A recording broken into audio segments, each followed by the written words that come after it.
que é a situação dessa arma? Parece que o cara tentou praticar um assalto e foi abordado por tudo. Qual é a situação? Nós tivemos várias ligações ali no bairro presidencial, que havia um roubo lá.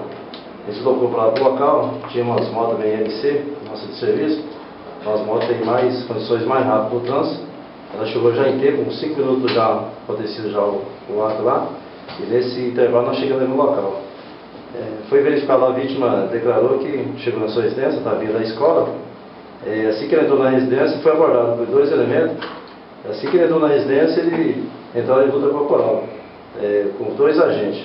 Um estava de posse dessa arma, entrou em luta corporal. Provavelmente, na hora da luta, da confusão, o agente deixou cair a arma, mas mesmo assim ela acertou a arma assim, na boca da vítima e na cabeça. Deu uma lesão leve. E foi verificada a munição também, tem 2 munições mascaradas também, que provavelmente ele deve ter puxado o gatilho, sendo uma munição muito velha, uma munição nova, pode ser que elas não defragou, estava com um problema, não defragou. A sorte dele.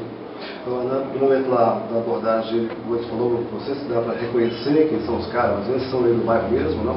Ele disse que não, o camarada era estranho, ele não conhece não, mas são uns caras altos, grandes, fortes, e não soube assim informar se conhece não. E alegando também que, se deixar uma ressalta aí para toda pessoa que for vítima de roubo ou assalto, não reagir.